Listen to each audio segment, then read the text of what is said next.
Pinatrado na yan. Papanoorin mo. Walang biro. Hindi sa ano. Biro lang yun. Eh, nang bukulista lang ano, good free. Nako! Oh, wala ka. Pero trado na yan. Ito ang pagaluan. Hindi pa.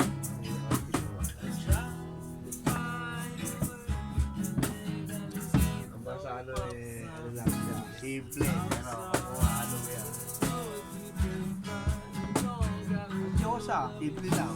Yan nagsosold out ng Charlie. Panay sold out yan. Ulan na, Paul! Hindi nga ako makapasok dun eh. Oo nga, bibili ka ng ticket na maaga. So, walang upuan. Pag na-late ka, wala ka ng Oo, upuan. wala ka ng Tayo ka na. Ayaw ka na lang sa corner. Oo. Pero naman share. Tapos pag umorder ka, 45 minutes bago dumating. Oh, shit.